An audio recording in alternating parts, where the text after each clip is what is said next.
Marijuana History 101, or should I say extremely brief Marijuana History 101. It's big, complicated, and we'll only be able to scratch the surface, so let's get started. The first thing that strikes one as odd when looking at the history of marijuana, which is also known as cannabis, is how very much legal it once was. In fact, it wasn't only legal, it just happened to be one of the largest agricultural crops in the world, including the United States. You see, cannabis can also be hemp. And just what is hemp? Well, it's by and large the most robust, durable, natural soft fiber on the face of this planet. Up until 1883, and for thousands of years before, cannabis hemp was the largest agricultural crop in the world. It had thousands of uses and products. The majority of fabric, lighting oil, medicines, paper, and fiber came from hemp. The first marijuana law to exist in the United States was a law ordering farmers to grow hemp. Benjamin Franklin used it to start one of America's first paper mills. The first 2 copies of the Declaration of Independence were written on cannabis hemp paper. Up until the 1800s, most of the textiles in the United States were made with hemp. 50% of medicine marketed in the last half of the 19th century was made from cannabis. Even Queen Victoria used the resin extracts from cannabis to alleviate her menstrual cramps. But the funny thing about industrial hemp was you couldn't get high from it. Yet, it was lumped in with the following, which also made little sense. Reefer madness. In the early 20th century, yellow journalism had surfaced. Articles depicted blacks and Mexicans as frenzied beasts who would smoke marijuana, play devil's music, and heap disrespect and viciousness on the readership, a majority of which happened to be white. Some offenses included looking at a white woman twice, laughing at a white person, or even stepping on white men's shadows. And this ended up leading to a law in the form of a tax stamp. A tax stamp that would not only include marijuana, but also hemp and cannabis medicines. It's speculated that hemp's potential for an abundance of new products was going to be in direct competition with other sources. And this, added to the reefer madness, led to the eventual downfall of all forms of cannabis. Popular Mechanics magazine had actually prepared an article entitled New Billion-Dollar Crop. Hemp was touted as being able to produce more than 5,000 textile products from its thread-like fiber and more than 25,000 products from its cellulose, ranging from dynamite to cellophane. Its superiority as a source for paper was also becoming known, especially with the development of hemp processing equipment. Now, the new Marijuana Tax Act was all fine and dandy, except for one thing. If you wanted to grow hemp, you needed to buy a stamp, but they weren't giving any out to anybody. And so, in effect, all forms of cannabis became illegal. Things pretty much stayed that way until World War II, when the government decided that hemp once again was a good thing and produced a video, Hemp for Victory. But by the time the war was over, hemp again became bad. And in 1948, when the marijuana law once again came into question, Congress recognized that marijuana was made illegal for the wrong reason. It didn't make people violent at all. It made them pacifists. The communists would use it to weaken America's will to fight. Congress now voted to keep marijuana illegal for the exact opposite reason they had outlawed it in the first place. And all through the years, report after report, commissioned by everybody, from the mayor of New York to the president of the United States, has come back with the view that marijuana should have no criminal penalty attached to it. Yet, marijuana remains as illegal today as it did nearly 70 years ago.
Marijuana. It's become big business. A multi-billion-dollar business, both in Canada and the United States. But why has it become such a big business? Here in British Columbia alone, it's speculated that the illegal BC marijuana trade brings in upwards of $7 billion annually. And up to 85% of that product heads south to the United States. Having become an international issue, when do the lines blur? How does a massive underground market like this survive while remaining illegal? Why is marijuana illegal in the first place? And if prohibition is meant to protect us, I guess the most obvious question is, does the prohibition work?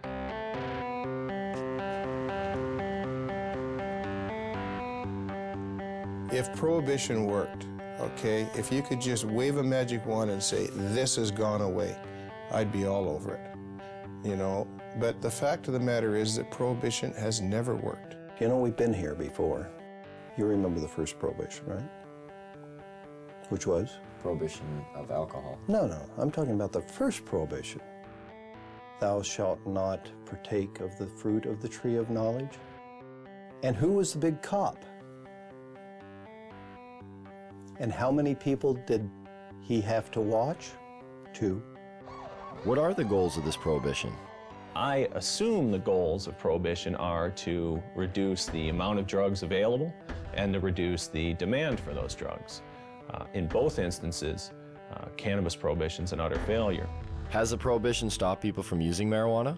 You get a phone call and says, I'm from the federal government. I want to know whether you've been using cocaine or marijuana recently. Presumably, you might be getting a little bit of an underestimate. In 1937, there were estimated to be 55,000 marijuana users, and now there are estimated to be more than 50 million of them. That's a 100,000% increase. Seems to be quite a few of them. Yes, I'm afraid there are. Whether the drug is criminalized or decriminalized does not affect the rates of smoking of cannabis, either uptake or of discontinuation. So what are the dangers of using marijuana? I don't know. I don't know. Gives you like a rapid heartbeat.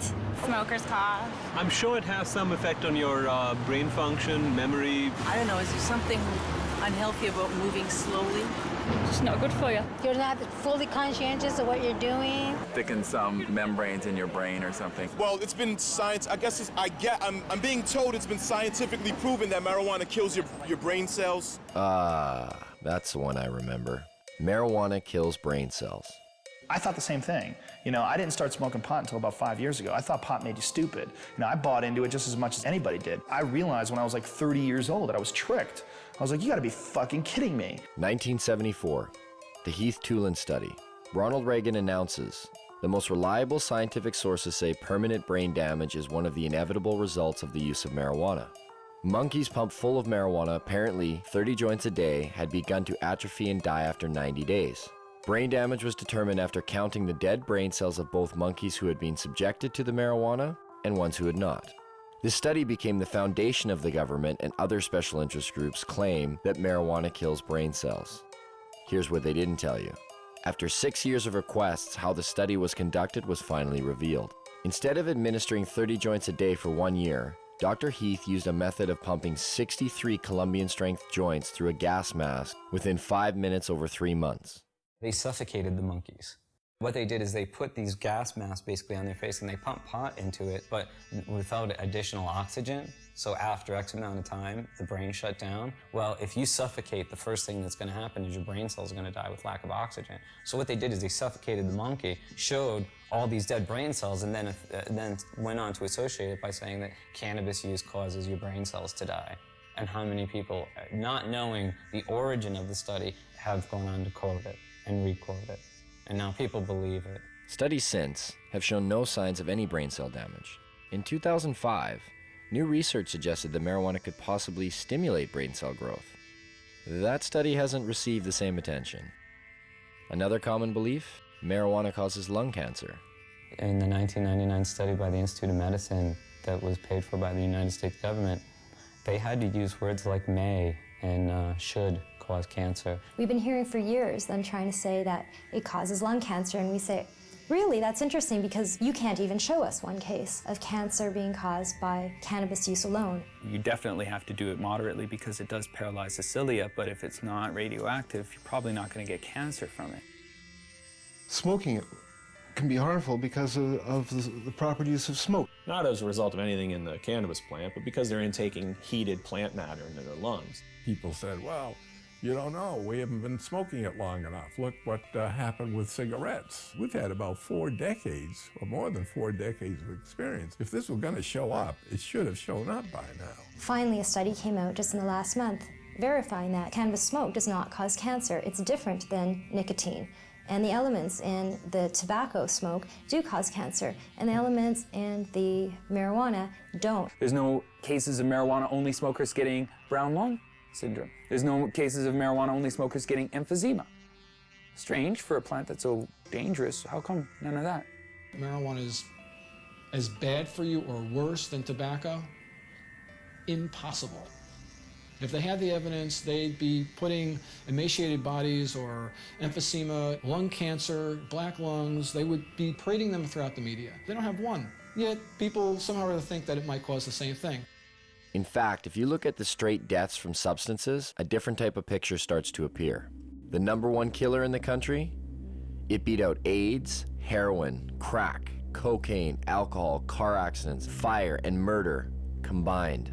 Tobacco. That's a nasty, dirty thing to say, son. A lovely, pure white cigarette causing cancer. It gets me right here.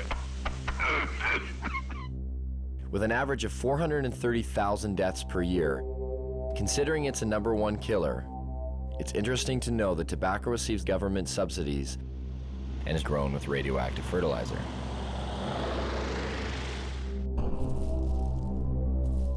Now get out there and sell cigarettes. #2 on the list, If we don't include poor diet and physical inactivity, with well over 85,000 deaths a year, alcohol. As we look much further down the list, there are others that may surprise you. Caffeine comes in with 1 to 10,000 deaths a year. And some of our most popular pain relievers, non-steroidal anti-inflammatory drugs such as aspirin, still make an appearance with over 7,500 deaths annually. Where does marijuana lie in this? What kind of staggering number do we find? I don't know, 50,000? 250,000? 300,000? For marijuana, I'd probably say then 80,000. I would say it would be hundreds of billions. Get ready for it. Here it comes. There are no deaths from cannabis use anywhere. You can't find one. In 10,000 years of known use of marijuana, there's never been a single death attributed to marijuana. There's 400,000 deaths in America alone every year that are directly attributed to tobacco. I've heard that you have to smoke something like 15,000 joints in 20 minutes to get a toxic amount of delta-9 tetrahydrocannabinol. I challenge anybody to do that. And even in the animal studies where people have loaded the animals up with doses that would be hundreds of times what a human could possibly be exposed to, no, the animals don't die. The LD50 seems to be astronomical. I mean, you can die from ingesting too much aspirin. You can die from ingesting too much coffee. The drug warriors who say we have to protect society, save these people, are being just a little bit disingenuous. Not one university or medical facility has ever recorded a single death directly attributed to marijuana. But never mind that. There's other problems, other reasons to fear it. Take addiction, for example. There are more kids in addiction clinics for marijuana than any other substance. This must mean that marijuana is the most addictive substance today. It's undoubtedly true that there are more teenagers and kids in treatment for marijuana than all the other drugs combined. What the DEA never tells you is why that's true. A kid is caught possessing or smoking marijuana. He's taken to court. He's given a choice. Either you some horrible penalty, or you go to a treatment center. Obviously chooses to go to treatment, and he goes to treatment there, he's considered an addict. But then the DEA gets to point to that stat and say, look at all these kids in treatment for marijuana. God, it must be because today's marijuana is not the marijuana that your parents were smoking. As far as I understand, only 3% of the people in treatment for marijuana are there voluntarily. The other 97% were told to by their guardian or told to by a judge. So you can choose between jail or treatment. And a lot of people choose treatment. It provides no basis for speaking about addiction. Anybody who is at all sophisticated about marijuana would rate them the way two researchers were asked to rate drugs in order of addiction. Nicotine was 1, alcohol was 2, then heroin, then cocaine, then coffee, and then marijuana. There may have been a couple of other drugs, but marijuana was at the very bottom, below coffee. This narcotic, unlike the opiates, the synthetics, and cocaine, is non-addictive. What do you mean by non-addictive? By non-addictive, it is meant that the user of marijuana, when deprived of the drug, will not experience the agonies of withdrawal. It is habituating, but its use can be discontinued. Then what is its danger? It's used as a scapegoat for covering up underlying problems in people, especially young people. Here I am, don't ignore me. If you use marijuana on a daily basis for a year or so, and you stop using it, you're going to notice some differences, but nothing like the kind of withdrawal people will experience in withdrawing from either tobacco or heroin. But why would the government and the DEA want to put a statistic like that out there? We'll learn more about that later. The gateway theory. Is marijuana a gateway drug? Yes, I think it is. You haven't... I don't exactly know why, but I know it is. It opens a doorway to other drugs. It makes you want to experience more. It makes you feel good. Yeah. People want to experience something else and, you know, have a, I guess, more dreams. Its greatest danger lies in the fact that it is a stepping stone to the harder drugs, such as morphine and heroin.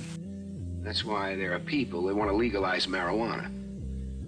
They figure if they can get the young people in this country onto hard drugs, they can destroy your generation, or in this generation. You know, in the days of Harry Anslinger, it was called the stepping stone hypothesis.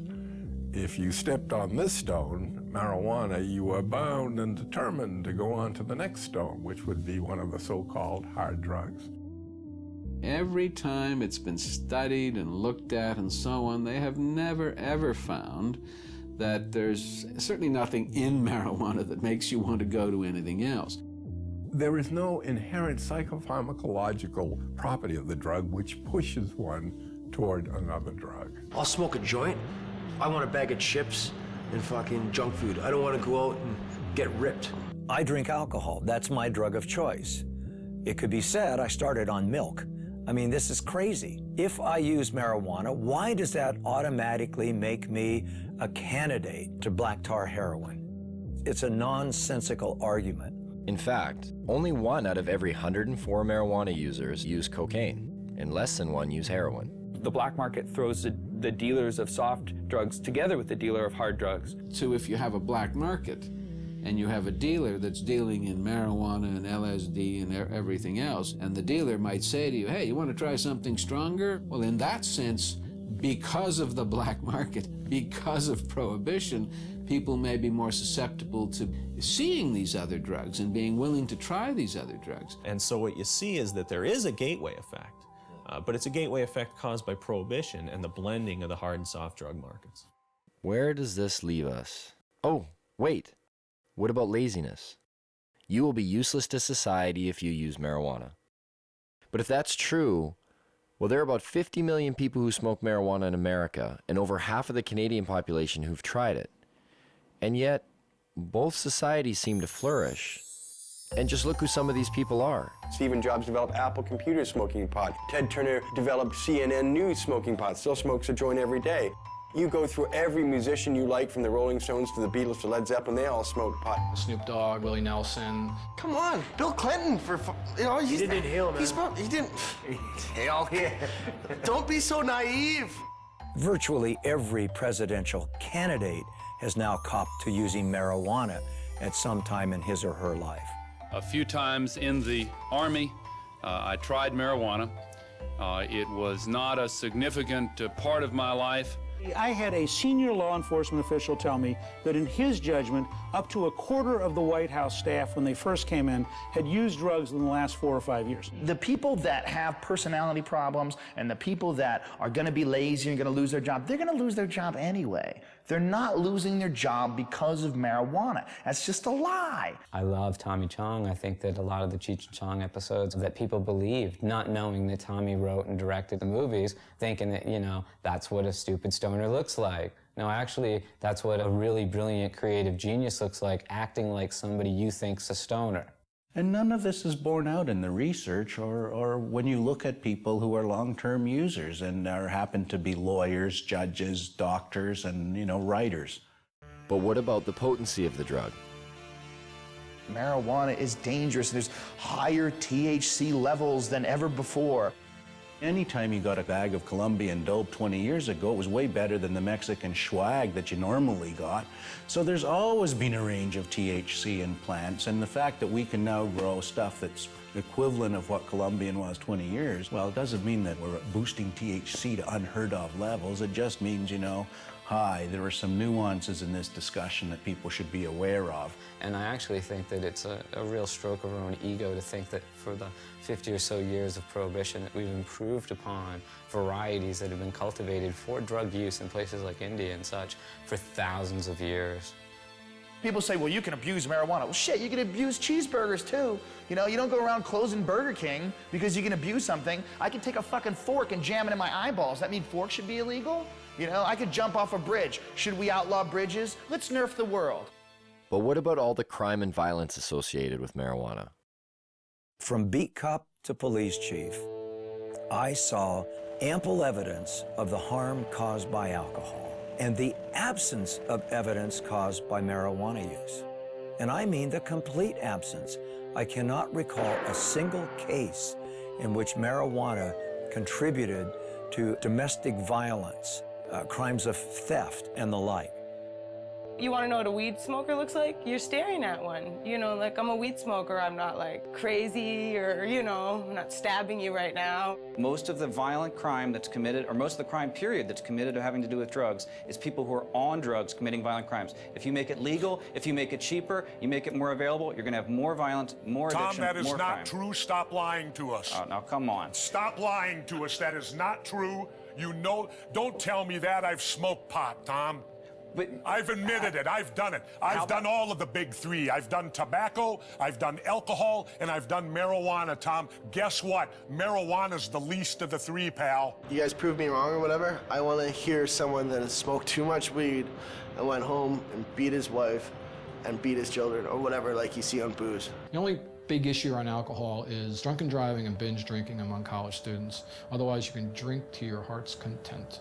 There are far more crimes committed under the influence of unadulterated, if you will, emotions. Anger, rage, jealousy. A lot of our understanding is driven by what's in the paper and on the television and the radio these days, and we get extremes, and the black and white thinking is reinforced, I think, by that. If only there was something to compare it to, something that was prohibited at one time but is now regulated, so we could see what the difference might be. What could that be? What could that be? Under prohibition of alcohol, everything got worse. Everything. Alcohol prohibition really birthed and gave rise to massive organized criminal groups within the United States. It led to a general disregard for the law and a general disregard for police activity because it was a law that most people didn't obey. Would you have supported the prohibition of alcohol 75 years ago? Well, I'm glad you brought up the alcohol example. I mean, as a governor, you must have known firsthand the cost of alcohol. I hear this argument a lot of times, like alcohol. That isn't what I asked you, Tom. I asked you a specific question. Don't give me spin. I said, would you have supported the prohibition of alcohol 75 years ago? I don't think I would have. Why? Because alcohol, for better or worse, and a lot of times for worse, it's a close call, is a long entrenched and ingrained part of our culture and our society. I mean, you go back thousands of years, the first writing is about alcohol, the Bible, everything else. It's really hard to reach in Tom, wait and a pull minute. this out of society. Let me inject something then. Then if you believe that God also made the marijuana plant, didn't he? I'm talking about our culture and our society. You just said the Bible. Alcohol poisoning went up by 600% during Prohibition. There were more speakeasies in large cities like New York City under Prohibition than there are taverns and liquor stores today. Sure, one can point to alcohol as being a continuing social problem, but we don't have people shooting each other over alcohol.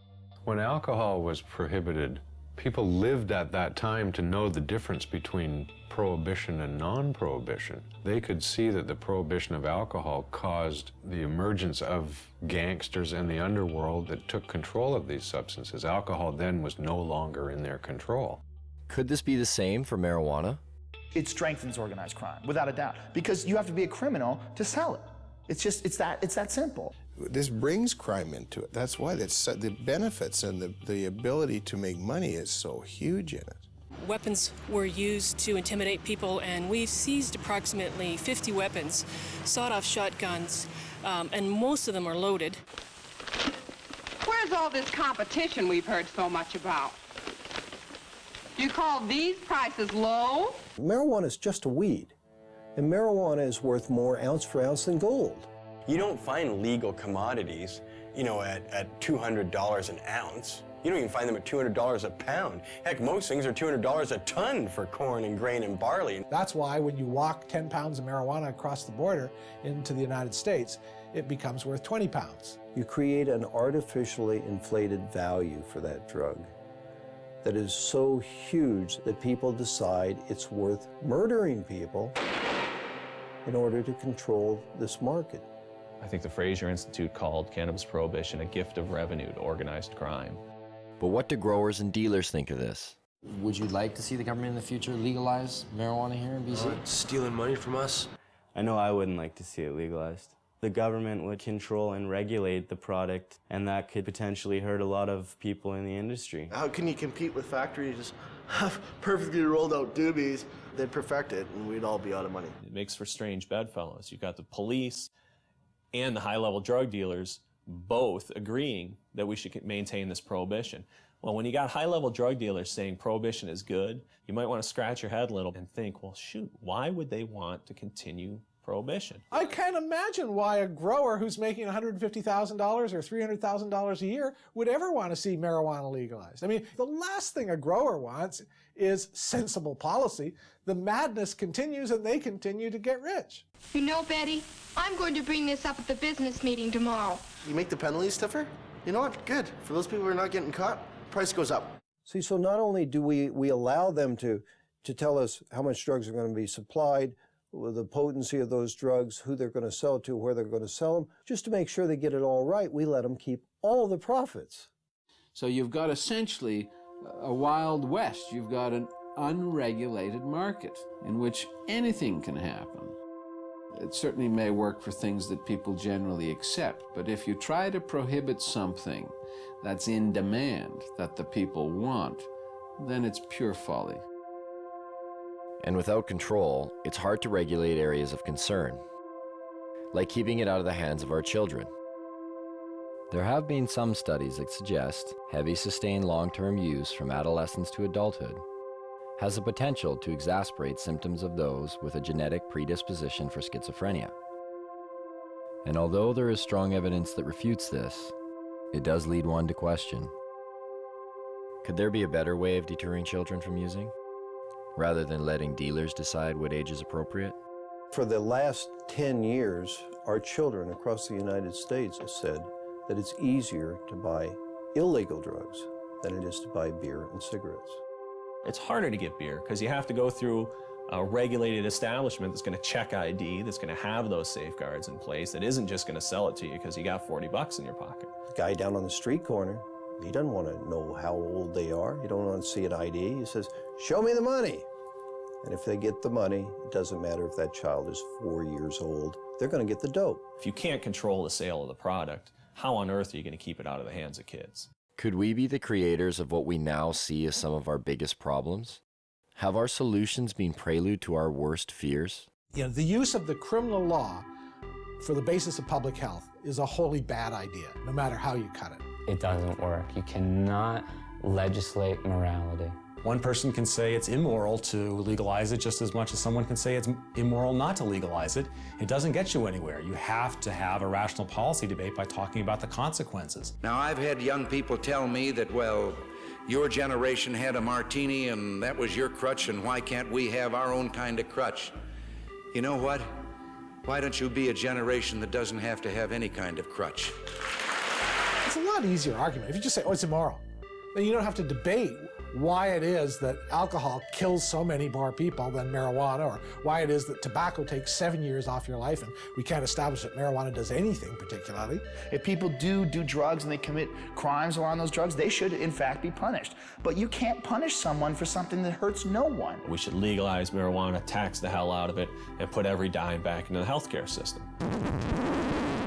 Taxation and legalization? Doesn't that seem a little extreme? Wouldn't it be better to just decriminalize? The distinction is simple. Legalization of marijuana makes it a product that is legally available to adults. That doesn't mean that there's unregulated distribution, unregulated sale, and unregulated use. The decriminalization of marijuana still makes it an offense.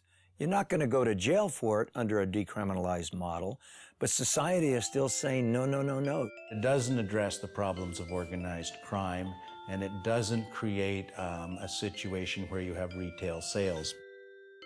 Decriminalization is just kind of a goofy concept. To say that it's legal to own something, to use it, to possess it, but not to produce it or sell it, just seems like this illogical position, because where did this stuff come from? It's the worst of both worlds. Sends out an incredibly bad message. It should be controlled like alcohol, like tobacco. The total impact for the U.S. budget from legalizing marijuana and taxing it at rates like alcohol and tobacco is somewhere in the $10 to $14 billion range. It can be used to pay for healthcare costs. It can be used to rebate to lower taxes and give people lower tax rates. It can be used for highways, for hospitals, for national defense. It's $14 billion and can be used for whatever its best use is. The production or the harvesting, the packaging, the sales of marijuana could be handled essentially the way we handle alcohol. You sell to a kid, you sell to somebody under the influence, your license is in jeopardy. That license ought to be hard to get and easy to lose. It seems to make sense. It's a little jarring, but nowhere are these issues more relevant than here in BC. Yes, marijuana is illegal here. And yes, police actively pursue growers and dealers. But that doesn't stop the market from thriving. It's believed that the illegal BC marijuana trade industry employs anywhere from 90 to 150,000 people. And the product is now known around the world. It's even been given its own name. BC Bud. Bud. BC Bud. British Columbia Bud. I don't know what you are meaning. BC Bud? BC Bud. You guys know what BC Bud is? No. You guys know where British Columbia is? No. Yeah, Isn't it in Britain? Britain? No, it's in Canada. When I say BC is famous for Pot. Weed and hippies. Mountain sea. Marijuana. I used to think of the beachcombers back in the days, but now I just think of that BC Bud. Do you know what BC Bud is? No. Oh, it's really well known. BC Bud is bud that comes from British Columbia, and that's why they call it BC Bud or Beasters. Dude, you got the Beasters? Yeah, I got the Beasters, which means you got bud from BC. You know what the word grow up is? I'd say it's pretty common knowledge here what a grow up is. People do them in their houses or in their basements. I'm surprised it's not in their dictionary. A grow up is something that happens inside somebody's house, like one of our friends or something, and they just grow weed inside of their house. Do you know anybody that's growing marijuana? I don't, well, no. Kelowna, my hometown. With a population of only 100,000, Kelowna is said to house well over 1,000 grow-ops. A police officer stated in the local paper, if they were to bust one grow-op every day for a year, they would still be nowhere near getting rid of them. And Kelowna is not alone. Where are they in BC? They're everywhere. They're in every single corner of the province. There is no community in the province that doesn't have grows and hasn't had an increase in grows. But the fact is that there's thousands and thousands and thousands of grow-ops all over British Columbia. And the most common thing you hear when they raid a grow-op is from the neighbors is, I had no idea they were growing pot on my street. You know, if you actually took my estimates seriously, that there were 17,000 grow-ops in British Columbia in the year 2000, if you took that seriously, you're looking at roughly 1 out of every 100 dwelling units in British Columbia. We need to have a sense of that. Not bad for a province with a population of only 4 million people. It's certainly changed a great deal from the 70s and 80s when it was an import-export business to the domestic production business of the 90s and beyond. That would make us Columbia North. We're talking a lot of production.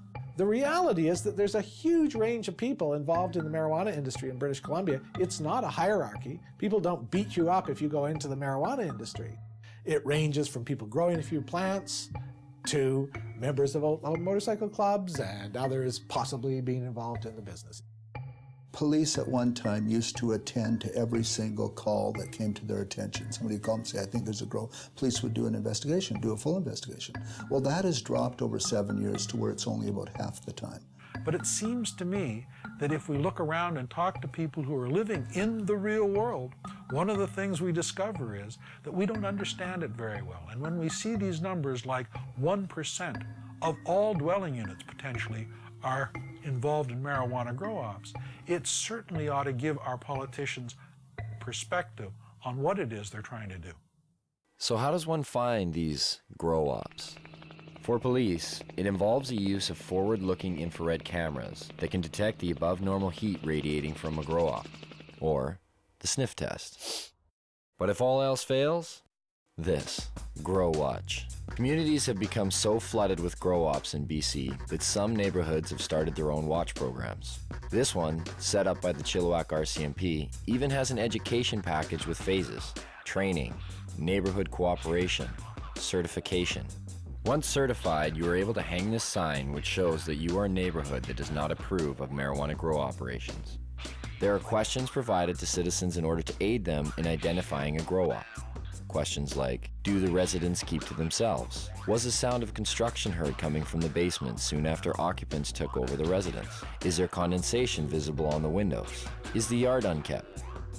The education package does state that a positive response to one or some of these questions does not necessarily indicate that the residents are involved in criminal activity. Maybe that's a good thing. But why is it that grow-ops are popping up in virtually every neighborhood of BC? How much money can actually be made by simply growing some plants in your basement? And what do these grow-ops look like anyway?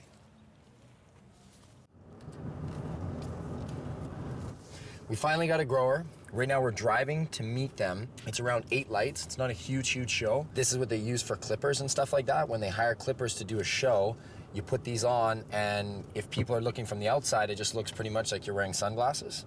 But when you're on, I mean, I can't put them on right now because I'm driving, won't be able to see. This is everyone's getting glasses, director, other producer. Where's my phone? We just wait for the phone call, so we'll keep in line for when this comes to. Oh, I see a vehicle pulled up. Maybe that's them. Hello?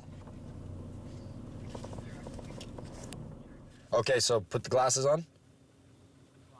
Okay. Now, can you tell them we're just gonna have the camera running, but we're gonna have the lens cap on? Is that cool? Okay. Yeah. No. Hey, Diggs, we're gonna have the camera running, but we're gonna have the cap on, so there's no video. Shit. Yeah, just do it. Just keep it on. Just put the cap on. How you guys feeling? Feel that heart rate increased?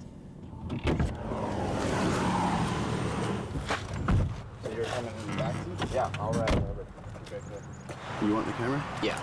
Cool. You're not feeling motion sickness? Oh yeah, now I'm feeling it. I'm feeling sick. You know, we're just gonna hold people's arms and kind of guide them inside. Yeah. That's what I was saying, so I don't fall on my face here.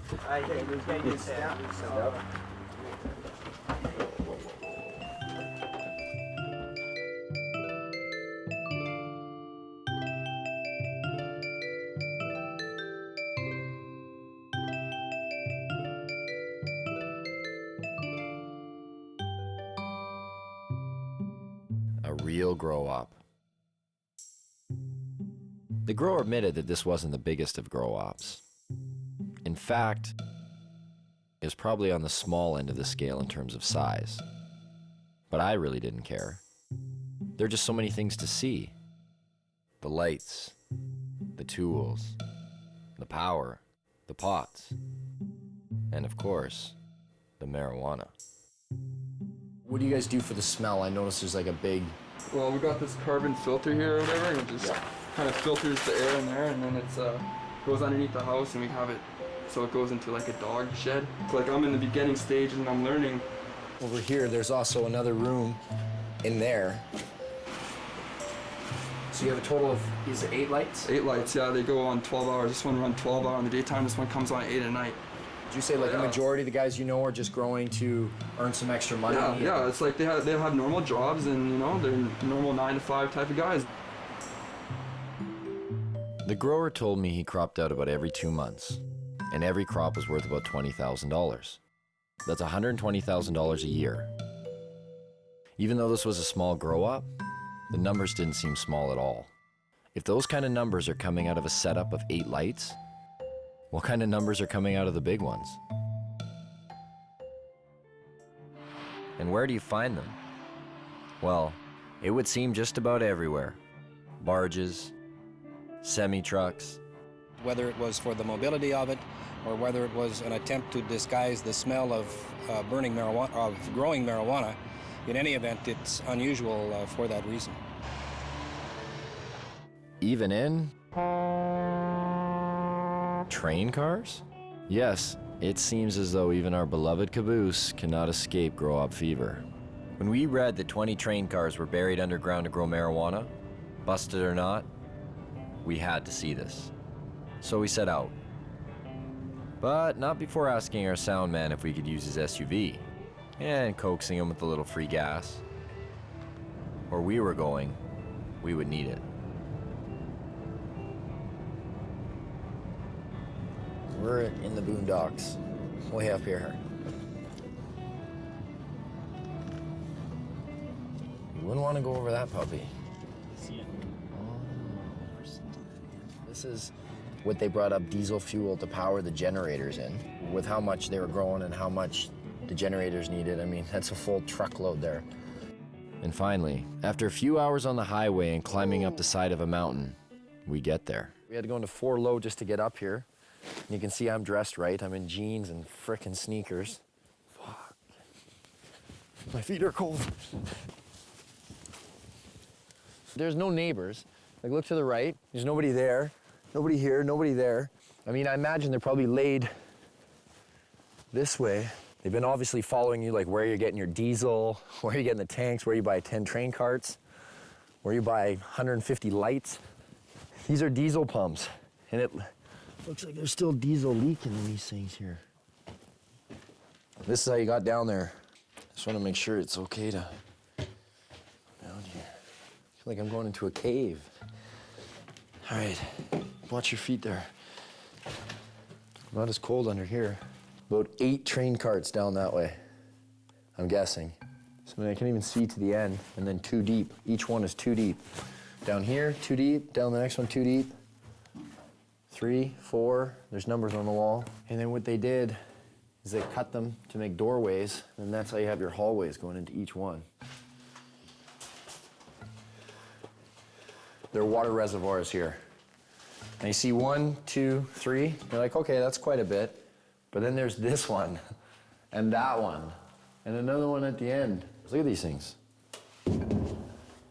Like, no wonder the cops just left it. Moving this shit would be a pain in the ass. Yeah. These train carts, I see why they bought them. They got a deal. They're like all rusted in the bottom. We could start growing here tomorrow. There's still dirt and fertilizer ready to go. Oh, here, who wants a little leftover plant there? Look at this. Just look at all this wiring right here. You can see the cops that come severed everything.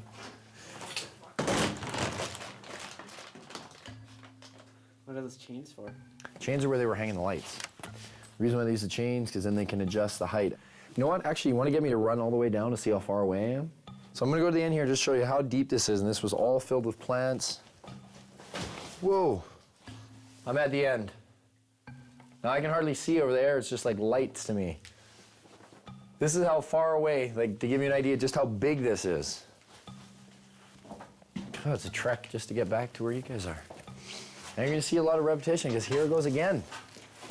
Bang, all the way down. When it said in the paper 20, it's got to be 10 long and 2 deep each one, because then you get your 20 carts.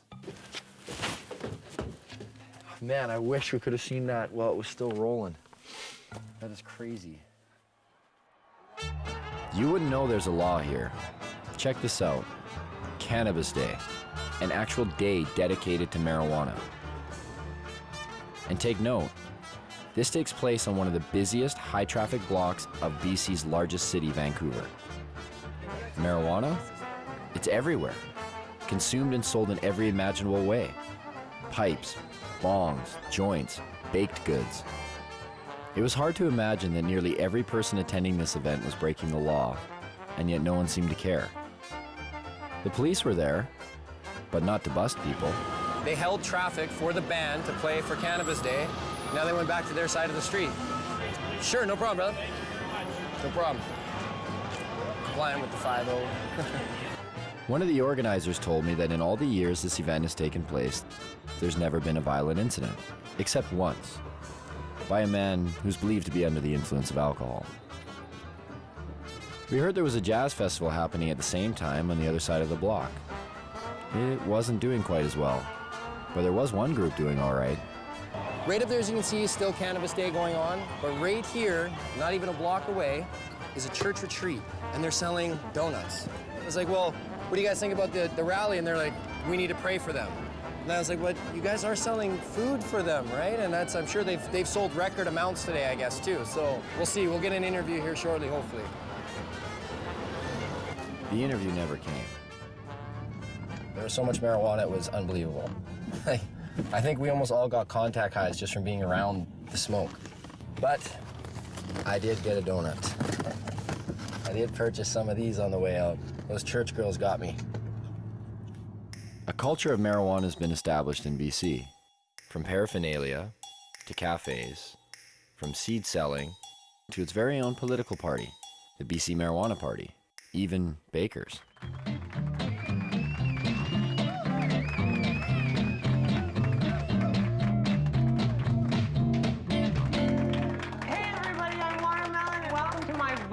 Cooking show, Baked and Baking, where we're gonna revolutionize the cooking show and we're gonna let you guys in on the action. Meet Watermelon Girl. She's made a name for herself as BC's only drug dealing, nudist, comic, pinup, baker. Did I get all that in? She was arrested for selling her cookies down on Wreck Beach. A nude beach. Is this for real?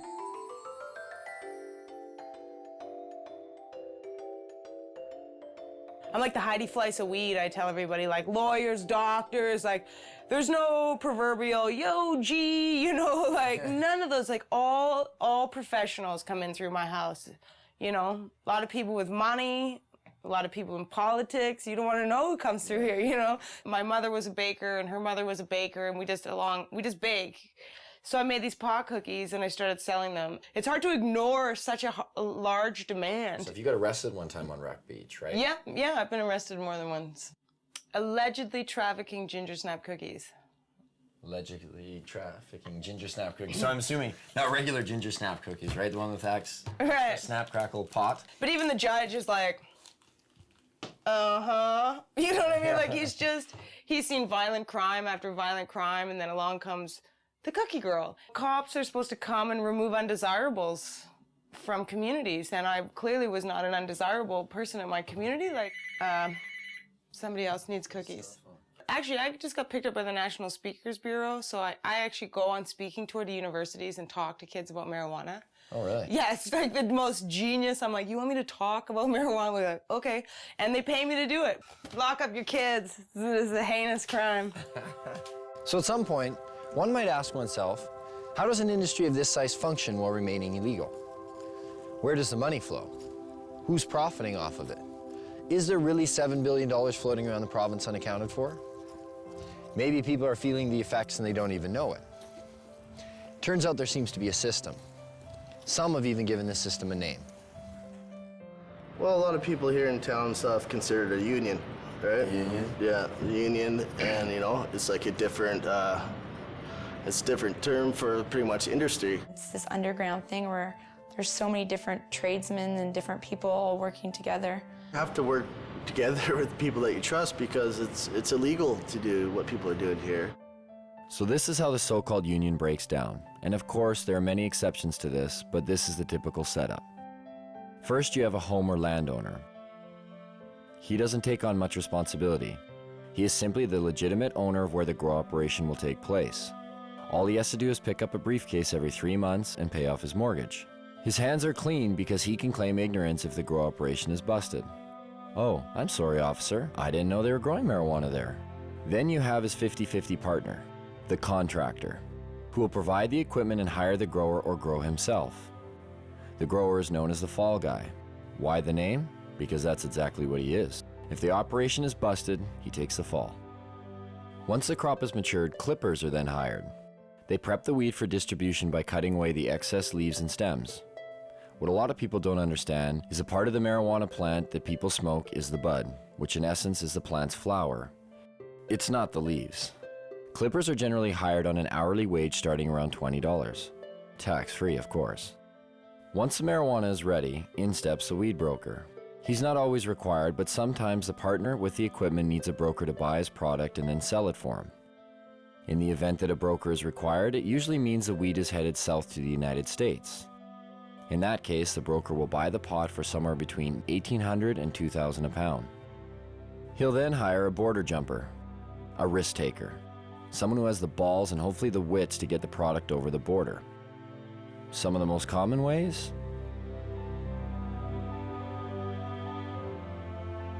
The border jumper's fee varies with each trip, but they're always well paid. Once the product has reached the broker's US connection, it will earn about $3,000 a pound. The farther south it goes, the more it makes. If it manages to make it all the way out east to areas like New York, the price is driven even higher, somewhere between $3,500 and $6,000 a pound. Stricter laws demand higher prices and in turn provide more profits. In Miami, 7 to 8 pounds of BC bud will trade for 1 kilo of pure yayo. Cocaine. That in turn makes its way back up to Canada.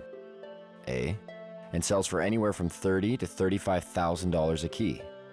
If the marijuana manages to stay in the province, it will usually sell for around $1,800 to $2,000 a pound, depending on how flooded the market is. This is just the tip of the iceberg. The union embodies a slew of businesses and services, generating profits both directly and indirectly for the province. Some know they are involved and others choose not to acknowledge the benefits they gain from it. Carpenters build tables, rooms, sheds, and anything else that's needed for a grow show. Brand new homes are being built expressly for the purpose of housing a marijuana grow operation. Electricians set up lights, wire the electrical components, divert power if necessary. Hardware stores provide construction materials to build rooms and grow operation structures. Hydroponic stores supply lights, nutrients, soil, and other equipment needed to grow. Seed sellers provide, well, seeds. Clone growers create clones from other marijuana plants to aid in quicker grow cycles. Real estate agencies market houses to growers, unknowingly, but they profit all the same. There are some realtors, though, who are directly involved in the union and will actually cater to growers' needs, finding houses in secluded areas with big basements and power that can be spliced and stolen. Mortgage brokers and lease brokers who help growers with poor credit get the houses they need to start up. Banks who have minimal security to prevent illegal money from being deposited. The way it works now is deposits over $3,000 are sometimes questioned but are left up to the teller to decide whether the deposit is suspicious. If they believe it is, they may put a note on the account. It isn't until a $10,000 deposit that a mandatory FCAC form is filled out and sent away. But it is possible for $9,999 deposits to go through with little question. Oh, you sold some motorbikes. Cool. Oh, you sold your boat. Neat. Thanks for the business. You get the point. Lawyers and law firms provide counseling on how to make grow money legit. They help set up and incorporate LTD companies and holding companies to launder money. They also provide legal counsel to keep busted growers out of jail. The electric company who makes money off of enlarged electric bills due to excess lights. The only time they seem to get involved is when they think someone is stealing the power. Law enforcement receives budgets to fight the cultivation. They create special task forces like the Green Team to specifically target marijuana. Canadians spend $300 to $500 million annually on law enforcement and the justice system to enforce marijuana laws. Police also receive the benefits of seizing growers and dealers' assets. And last, but definitely not least, everyday businesses. Bars, restaurants, clothing stores, boat dealerships, car dealerships. The money funneled indirectly through various everyday businesses. Growers and dealers like to spend money on everything. These growers, after they crop out, it's like they won the lottery. You can tell the ones who are selling it. The more they sell, the more bling bling they have on them. Do you think they just hold it themselves and tuck it away somewhere? No, they buy houses, they buy cars, they buy boats. They'll purchase restaurants, they'll purchase, whatever they're into. Maybe that's why we got busted. We got too carried away. You can tell yourself you're not going to let it go to your head, but I said the same thing.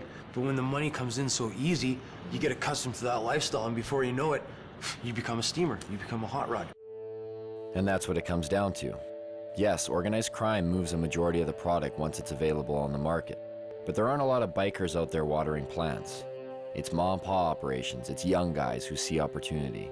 It's not easy to make that type of money doing anything, especially if you've been going to school for, the past 4 years and you see this random other guy, watering plants in his basement coming out of it with an extreme amount of money.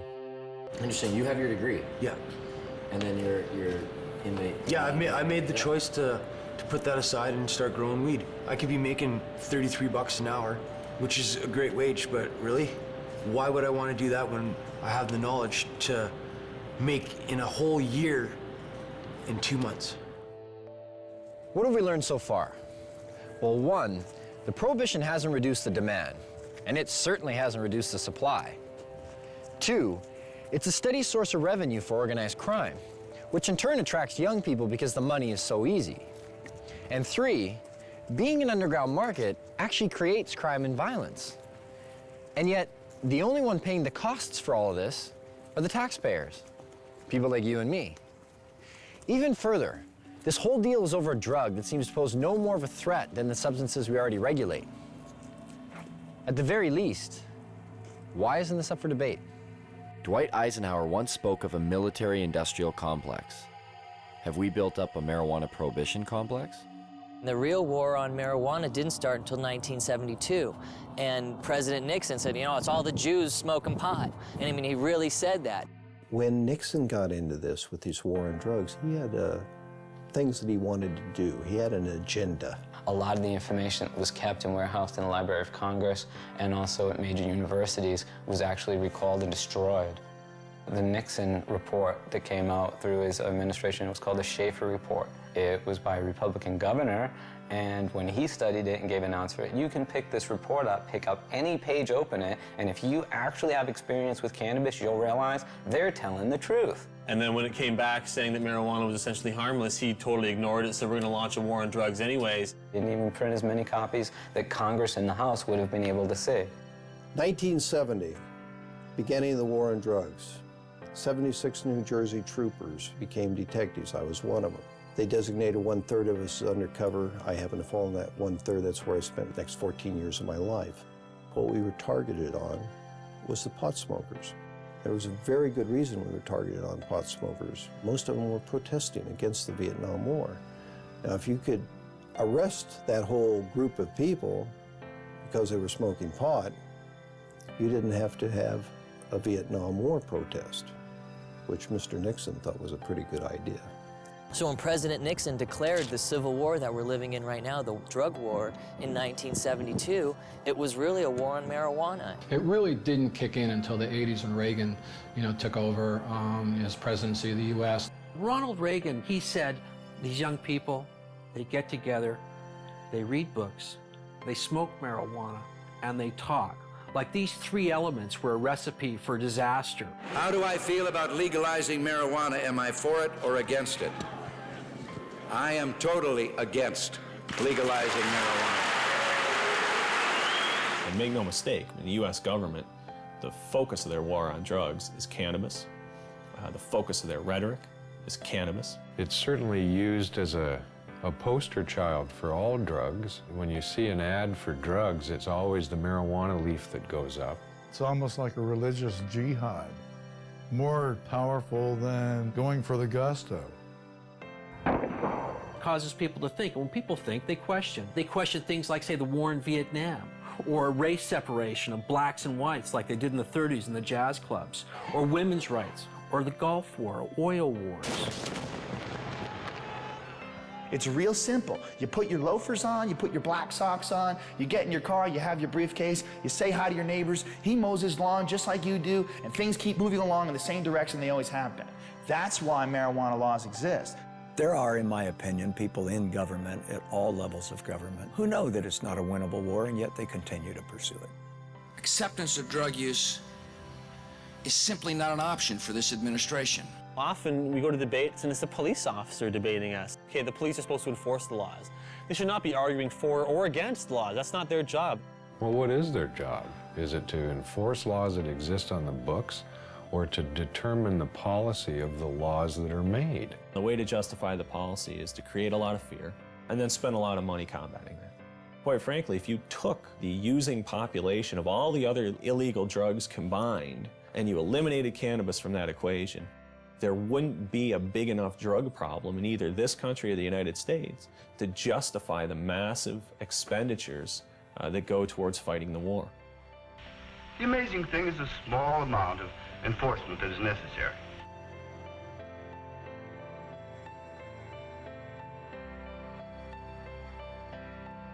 $400 million is spent annually in Canada arresting and prosecuting marijuana crimes. The total budget in Canada for all drugs is $500 million. That means 4/5 of the drug budget goes towards arresting and prosecuting marijuana users, leaving 1/5 for crack, heroin, coke, crystal meth, the date rape drug, whatever. The drug enforcement industry is big business. It's self-perpetuating. It relies on taxpayer dollars. And so it's an endless battle that the DEA doesn't win, they participate in. It's like doing a big budget movie, you know. You get $30 million to do a movie, and then the movie comes out and it doesn't make any money. But someone made $30 million. Every once in a while they'll show a guy, you know, posing beside a big bunch of marijuana, you know, this is the DEA money at work. It'd be like asking loggers about saving trees, you know what I mean? This is where their mainstay of their cash flow comes from. The campaign will continue until every available known plot of marijuana has been eradicated. We've got to live with it, doing the best job we can. Even if it's a bad job? We're all carrying a pretty impossible load, Miss Gibson. There are many, many police officers, however, who believe that it ought to be legalized, regulated, and controlled. They see the hypocrisy between our existing laws relating to alcohol and marijuana in their day-to-day life, shift after shift after shift, and they get it. But they don't want to lose their jobs. They don't want to lose that promotion to sergeant or the assignment to detectives. They want to be a chief someday, and they don't want to piss off the people in power. Judges, lawyers, prosecutors, defense lawyers, prison guards, there's all of those people in the criminal justice industry. Are their interests being protected? Well, in a sense, yes, they are. Defense bar, similarly, we make money. The more things they prohibit, the more money we make. Sorry I'm late, Kent. I was delayed in court. You still have large numbers of people being busted for simple possession. If you look at the stats, in terms of drug offenses, the largest group are still simple possession of marijuana.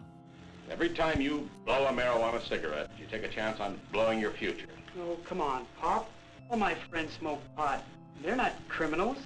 Only because they haven't been caught yet. If you do drugs, you will be caught. And when you're caught, you will be punished. 750,000 Americans every year are charged with pot possession. That's nearly 1 million people, and whether you go to jail or not, your life is in serious trouble. And that number of annual arrests for marijuana now rivals the number of arrests for murder, rape, robbery, and aggravated assault combined. You will never get over a conviction. A conviction will track you every day for the rest of your life. For instance, do you remember that guy that used to smoke but didn't inhale? Former President Bill Clinton.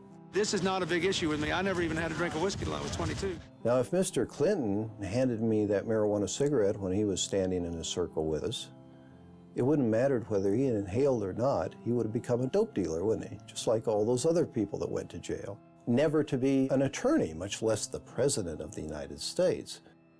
But the marijuana laws protect us. They make our lives safer. They send us the correct moral message. That's how 19 out of 21 nations have gone down the drain before us. Internal decay. The breakdown of moral, ethical, and religious principles. If you've been caught, a young person in the U.S., with so much as one marijuana cigarette, you can't get a loan or grant from the government to go to college. If you've been convicted of murdering somebody or raping someone, no problem. You go right down, they'll give you the loan. I guess the message is it's okay to rape and murder and pillage, just don't smoke a joint afterwards. First thing that John Ashcroft did after 9/11, sent out a strike force to take down the LA Cannabis Buyers Co-op. That really helped national security a great deal. And what else helps national security? Taking down top criminal targets. In 2003, the US government put aside money to do just that. $25 million for the head of Osama bin Laden, $15 million each for the whereabouts of Uday and Qusay Hussein, Saddam's sons, and a $12 million budget to go after one of the most dangerous men of all, this man. Can you tell us what exactly you were charged with? I was charged with conspiring to sell paraphernalia. Operation Pipe Dreams was a brainstorm of Attorney General John Ashcroft. The internet has been illegally utilized to sell these illegal products and to facilitate large illegal businesses operating in the open. A sting operation that busted people for selling paraphernalia to a particular county in Pennsylvania where they were willing to prosecute. Because there's two states, Pennsylvania, Iowa. Void were prohibited. Well, it was prohibited to send it to Pennsylvania and Iowa. A man like yourself that is, an established actor, comedian, you're not a criminal. Like, why do you think they targeted you? Well, because our movies were #1 rentals in America. What our movies did was really show the hypocrisy of the pot laws. In fact, when I went to jail, they had it in the transcript that our movies have influenced children for 30 years and will continue to do so forever. Therefore, I should go to jail. You got to remember, they were going into Iraq, and they needed some diversion as far as headlines go. And they equated the billion-dollar paraphernalia business with aiding terrorists. This was a legitimate company paying taxes. I was just the face on the bone. They charged me. I had nothing to do with the company. I never shipped anything to anybody. It wasn't even his company. He just loaned his name to it. 51 people were arrested under Operation Pipe Dreams. Only one person, Tommy Chong, went to jail. But if I didn't plead, they threatened my son and my wife. Tommy stands up and volunteers to go to jail, says, yeah, okay, that's my paraphernalia. Leave my wife and kid alone. He's protecting his family. What kind of force was used on the day you were arrested? There's over 20 SWAT team people, visors, automatic weapons, helicopters overhead. They had news trucks, Fox News trucks outside. They had the media on the ready. It was a photo op for everybody. They asked, do I have any drugs? And I said, yeah, I got pot, and they wanted to know where it was, so I told them. They said, well, it's not really a drug bust. I said, well, then what are you doing in my house, Then they said, it's about bongs. We're bringing down all the bong companies in America.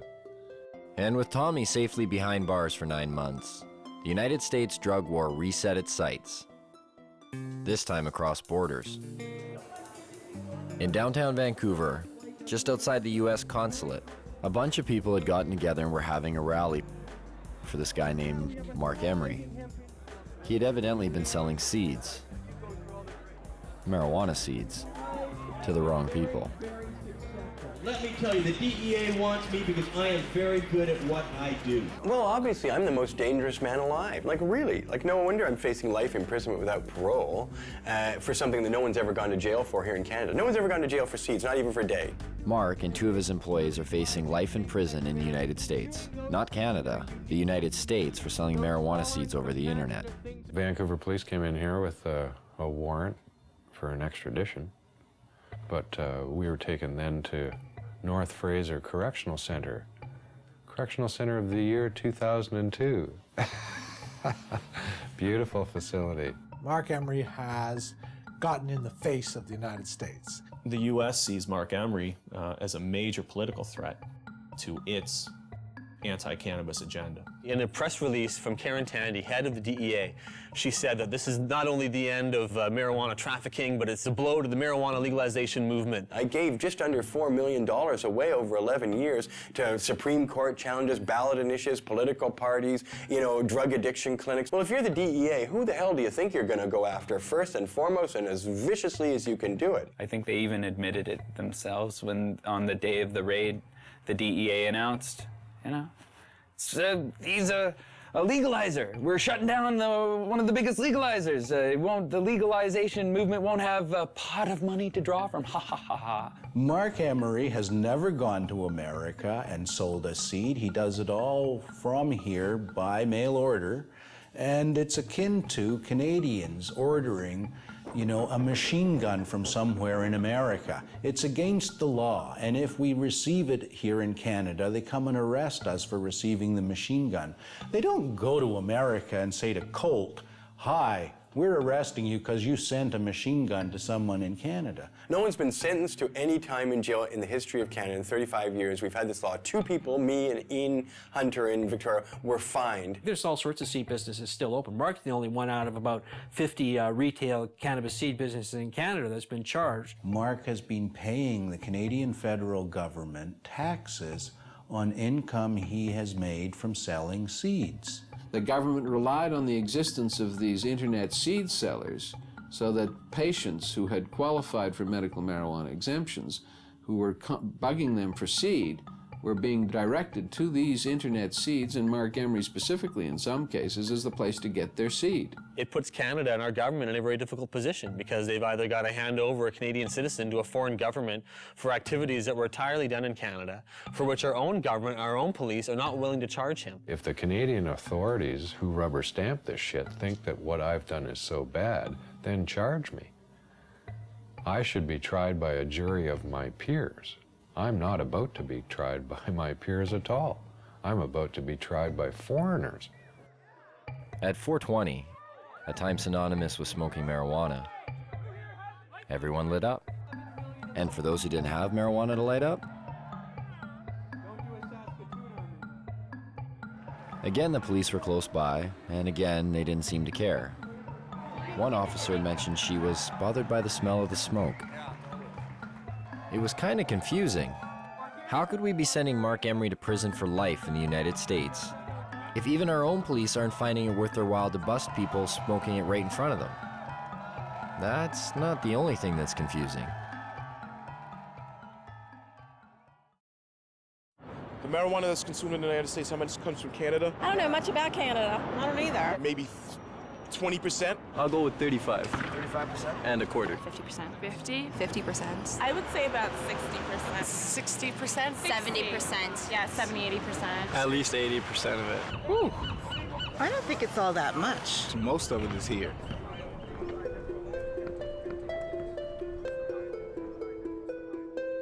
We're getting the drug czar saying, oh, BC bud.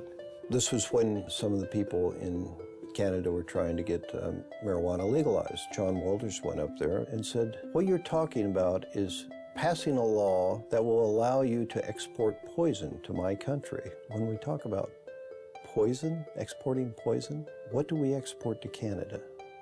Cigarettes. 430,000 people die in the United States every year from ingesting cigarettes. 5 million around the world. So who's exporting the poison here?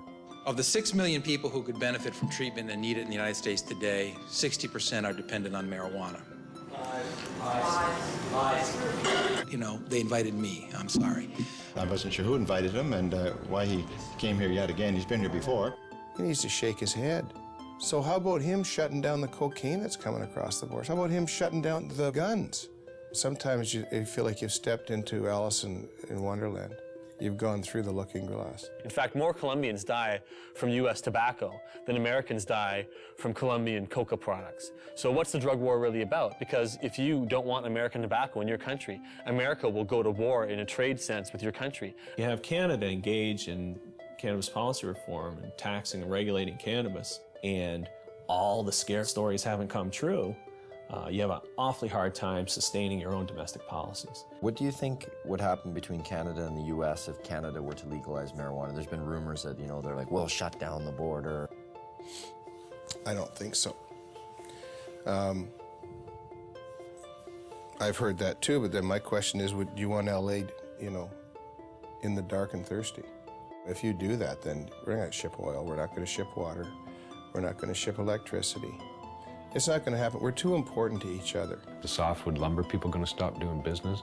Are the fishing guys going to stop doing business? Are the people who manufacture stuff back and forth across the border going to stop doing business because pot's legal here? Business interests aren't going to sit still for losing millions of dollars a day because of border wait times simply because Canada takes a different domestic social policy on cannabis. Yes, business interests. Sometimes they just seem to pop up. And every so often in the most unlikely of places.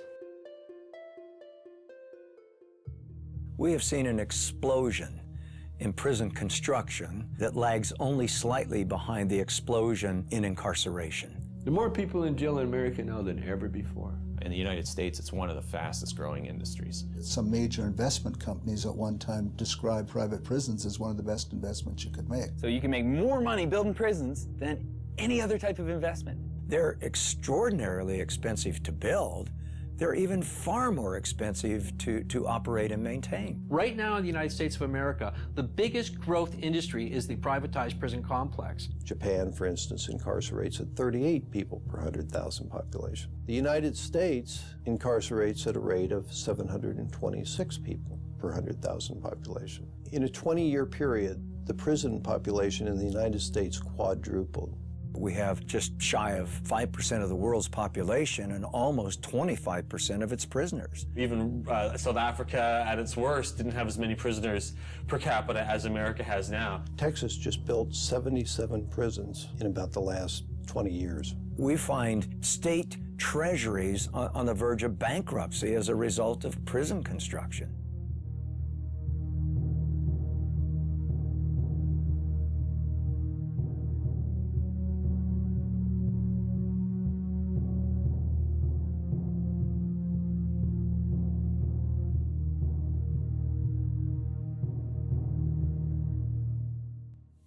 Some think there won't be room for them in jail.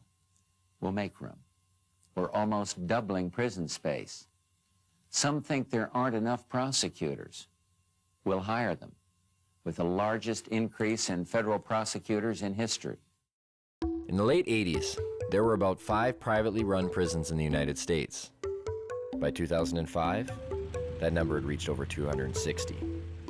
As soon as you've accumulated a certain amount of capital from building prisons, you can start investing that in ensuring job security, ensuring there'll always be more prisoners around to require more prisons. We have private prisons?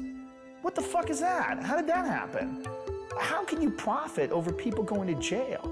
That's scary. That's a bad, bad sign. Our society is in deep, deep, deep trouble if nobody's looking into that. Correctional guard unions have become powerful lobbying groups, pushing for longer sentences on less serious crimes. California's has become one of the most powerful in the state. The California Department of Corrections budget rose from $923 million in 1985 to $5.7 billion in 2004. Between 1977 and 1999, overall local and state spending on corrections across the country grew 946%, almost 2.5 times the rate in which spending on education increased. And prisons aren't the only thing money is being spent on. There are millions of drug tests per year. There's money to be made on that. It's huge. It started off with people saying, we really need to test people in dangerous occupations. Things like police officers should be tested, pilots in airplanes. Then somebody said, well, our athletes, we should probably test them for drugs too. Then somebody came along and said, well, it's not just the professional athletes. How about the athletes in colleges and high schools? They need to be tested too. And then they thought a little harder and they said, well, suppose we just test everybody that goes out for an extracurricular activity. That should be constitutional because they don't have to do that, you know. So now if you want to join the chess club at school or the French club, you got to pee in a bottle. Now they're pushing to make laws to test all children in school. All the studies show this doesn't have anything to do with whether kids use drugs or not. So it looks to me like this has a lot more to do with the money that's being made for drug testing. Can you imagine how much money will be involved if we can randomly test every child in school? A lot of these places that have been urine testing have refused to continue to do it because the only thing that these urine tests are finding is marijuana. The other drugs that people take dissipate from their systems fast enough to not be found. If they smoke a marijuana cigarette, 28 days later, if they pee in a bottle, they're going to show that they've had a drug. But if they use a hard drug, heroin, cocaine, methamphetamine, in a long weekend, nobody can tell that they've used that drug. So what does that say to our young people? It says if you don't want to get caught, don't use the soft drugs, use the hard drugs. It's not just urine anymore, it's hair and saliva. They'll do blood testing. There's industry there. This is money. They're not doing it for free.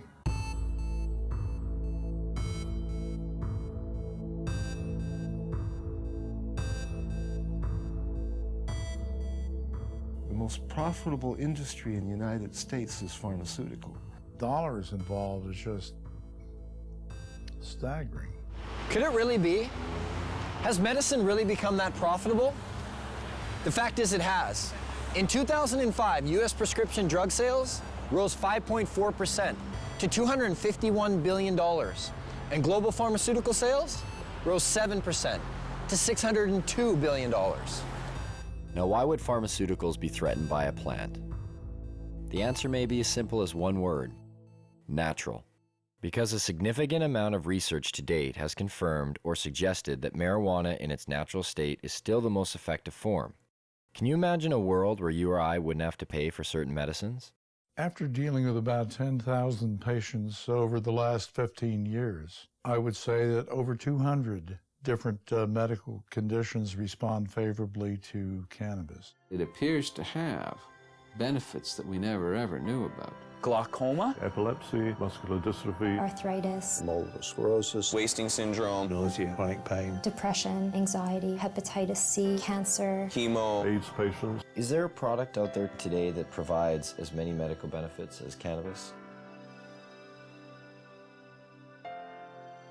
No. It remains an unutilized major resource. The way to riches in the pharmaceutical industry is to have a drug which can be patented. Cannabis is problematic right from the start because it's a multi-molecule drug. In 1930, it wasn't possible to patent plants. And that's the reason that pharma never picked up on this, because by synthesizing and owning compounds, that's where the profit motive comes into the pharmaceutical industry. The patent in the United States lasts for 20 years. Well, you can charge whatever you want at that time, and that's where you make the killing. There's no money to be made off natural plants. If you can use a natural medicine that you can grow in your own home, which costs pennies to use, you're going to do that. You need water and dirt. Not only that, you have that plant forever. Prime motivation behind any drug company is to make money, and as much money as possible. They're corporations, and corporations, everybody knows that it's like that diffusion of responsibility thing. There's so many people working for corporations that they lose their humanity. So those are potential customers for these pharmaceutical companies that are not there if they're using a natural plant. It's unlimited. You grow more, you get more medicine. Pharmaceutical companies don't want you growing your own medicine. The government supported a small drug company by the name of Unimed to take a synthetic THC, tetrahydrocannabinol, and to put it into capsules to be used as an oral medicine. This became Marinol. This THC in Marinol is exactly the same 21 carbon molecule that's in herbal marijuana. But it's not the same as medical marijuana. It's not a crude mixture of things, and there's no guarantee that you get the same results. You can make a synthetic delta-9 tetrahydrocannabinol in a test tube. It'll have exactly the same number of atoms and the same arrangement, but how in the test tube can you put the electron spins together, the subatomic quirks and quarks, if you like, of that compound in the same way that a biological enzyme system will put it together? It can't happen. In the case of a synthetic compound, if it's only an ingredient from the cannabis, they can formulate that as a drug and make a lot more money out of it. We're confused that if, you keep hearing that there's no scientific proof to medicinal benefits of marijuana, why are there drugs like Marinol on the market? Why do they even exist? Well, that's part of this double talk about it. If we take and change it a little bit so you believe it isn't marijuana, then it's okay. It's a great medicine. They're trying to make marijuana into medicine because it is medicine. Why did the government actually grow marijuana? I mean, the government has had marijuana programs that existed since the 70s. It's impossible for me to believe that the government even believes their own propaganda. What I do believe is this, that you can fool some of the people some of the time, and they're doing an excellent job of that. And for all the claims of these drugs being a more viable medicine because there's no high, we check some of the side effects. For Marinol, dizziness, feelings of exaggerated happiness, drowsiness. Last time I checked, those were signs of getting high. If it is indeed side effects of marijuana that are preventing the pharmaceutical world from accepting marijuana as a viable medicine, then they better start paying more attention to the products they've been marketing for years. Every year, prescription medicines kill over 100,000 people.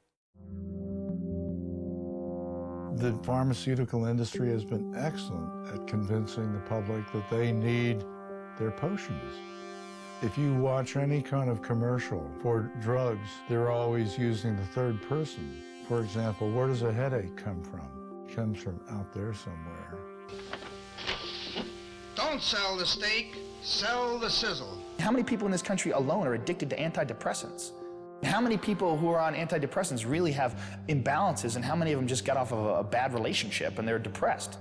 It seems to be acceptable to give people something as long as you're wearing a white smock or you've given them a legal prescription. Doesn't matter how deadly the particular drug might be in terms of side effects. What we call modern medicine is actually alternative medicine because it's highly experimental, it's often dangerous, often toxic, and it kills a lot of people. To me, it's crazy. There's a lot of stuff out there that'll affect you in different ways. Look at aspirin, heroin, both invented by Bayer.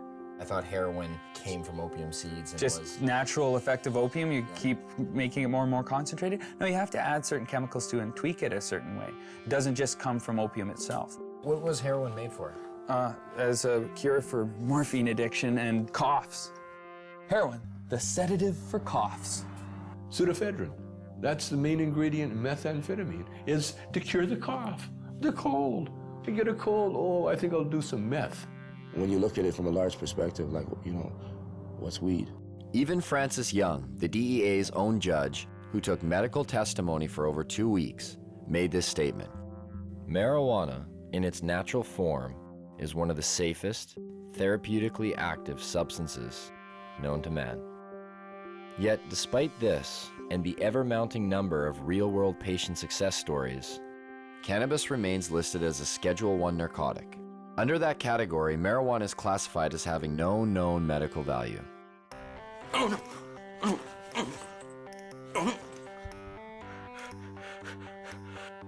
I have multiple sclerosis. Hold on, don't When we wait. first met Greg, his shaking was so severe, he informed us that he would need a few puffs of marijuana in order to participate in the interview. The difference was night and day. What do you say to those that say marijuana needs to be tested and regulated and have the high taken out for pharmaceutical companies to consider it a valuable medicine? Huh.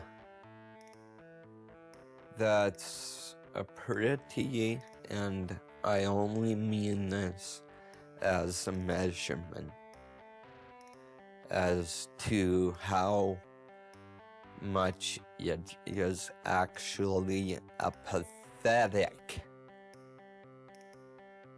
thing to say. I mean, just look at me. Is it not blatantly obvious that I have just enjoyed however many tokes? I look happy. Greg has been using marijuana for years and stated to us that he's never experienced any negative effects. I'm never, I need my marijuana.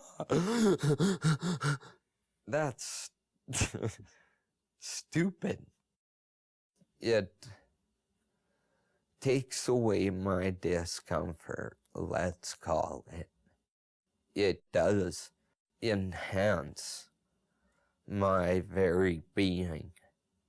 Where do you think you'd be if you didn't get to smoke it, like dealing with your pain?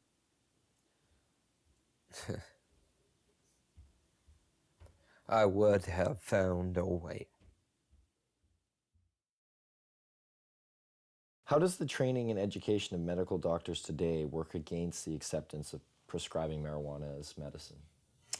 Well, it works against them because they're brought right from the beginning, right into the fold of the pharmaceutical industry. We're reading journals, they're reading these advertisements, or they're reading papers on drugs that were financed by the drug companies, or they're being seduced by the companies. Fancy dinners, a trip for a weekend. Would you like to have 18 rounds of golf? And some of them get outright money from the drug companies.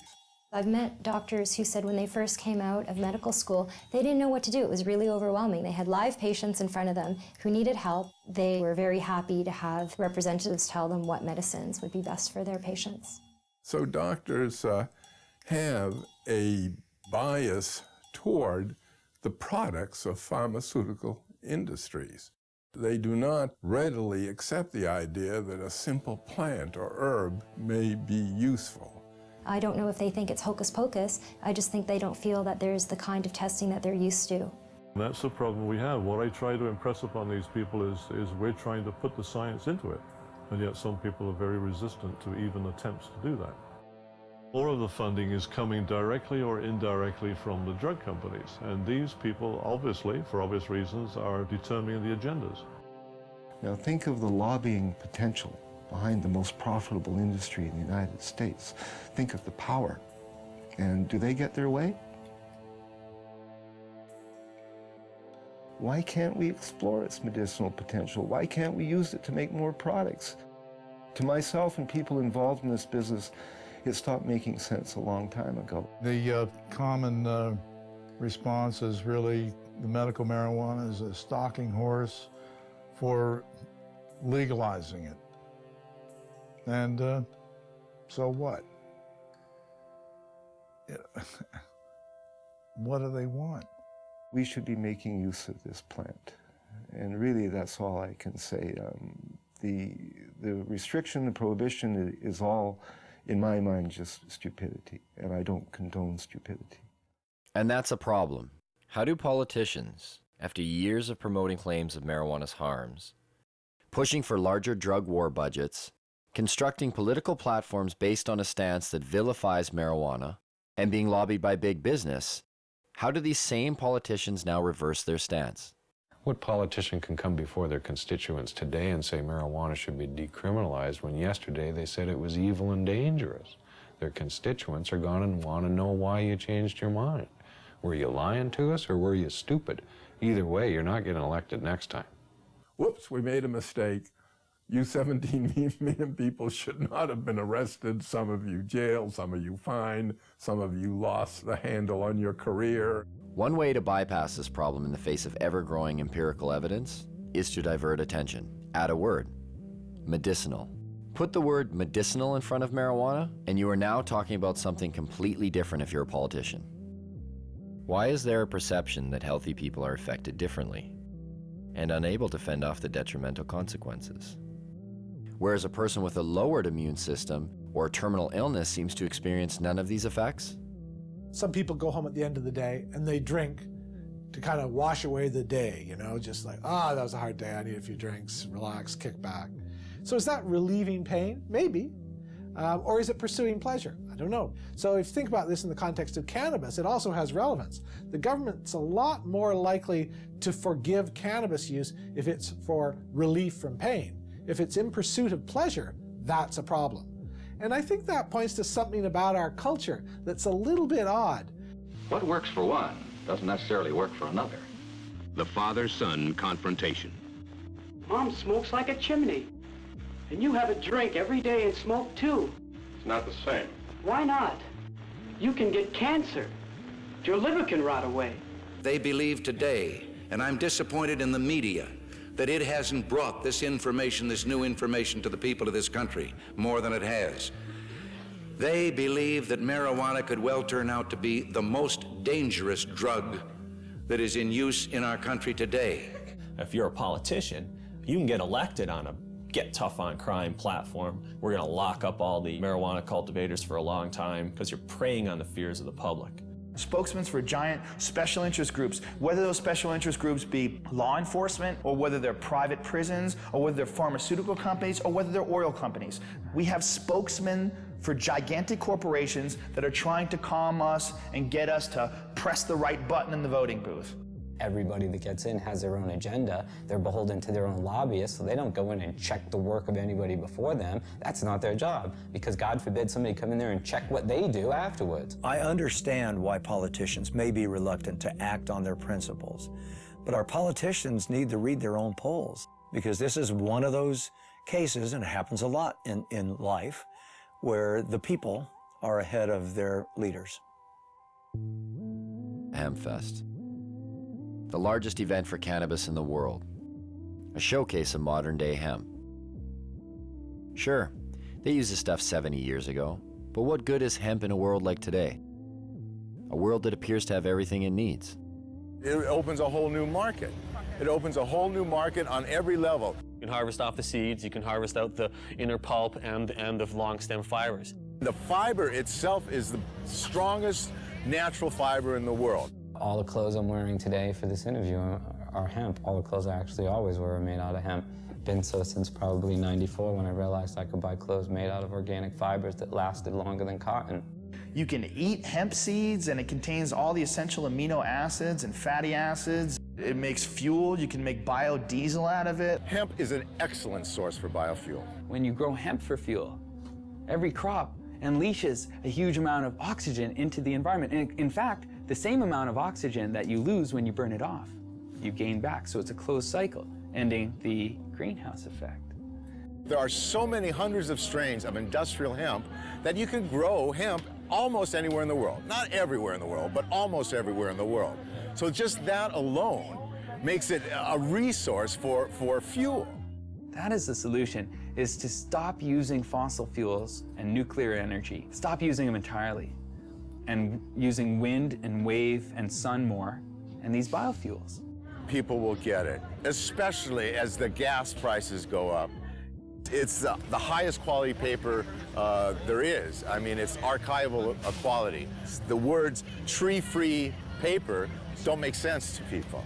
Hemp paper that you find in the museums that are hundreds of years old haven't even yellowed. To supplement the wood, we could solve the deforestation problem. Why isn't it cost effective to use hemp versus the forest industry right now? The simple answer is because you can't grow the hemp in the United States.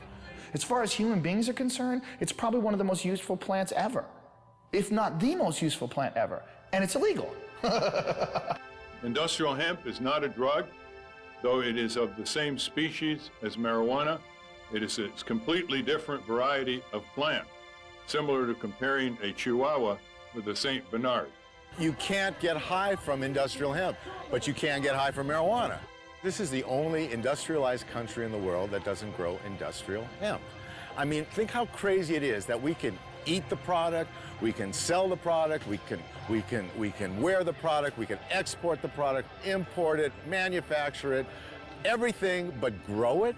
We can't grow this thing. It's criminal. And there you have it. After 2 years of research, our quest for answers has only left us with more questions. And the only thing that really seems to make sense is that none of it makes any sense. It's a weird thing that you do when you make nature against the law. We're worried about things going extinct, and yet the policy on the most useful plants in the world is that they should all be eliminated and driven to extinction. Absolutely, they should still be concerned about youngsters using it. But we're concerned about youngsters using alcohol, tobacco, driving automobile, whatever. But that it should be the kind of prohibition that it is now, rather than regulation, it cannot be sustained in a rational society. I believe it would be more ignorant of me to listen to somebody who's trying to oppress me than it would be to just ignore the ignorant and go on with what I think is right. Even now, this interview is being conducted. I've smoked pot all morning. This is what I look like high. There's a great quote that life is a tragedy to those who feel and a comedy to those who think. And if you are a thinker and you look at the marijuana situation and you're not laughing, you're fucking dumb. Do you think marijuana will ever be legalized in Canada or the United States? Yes. I don't know about the United States, but it will be legalized in Canada. I won't be alive to see it. I used to believe it was right around the corner back in the 1970s. Check out the gray hair. I confess to being 61. I believe it will happen. I didn't used to.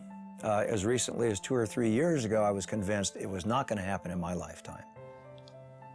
I wish you didn't ask me that question, but I would say I think it will be. It's always a possibility.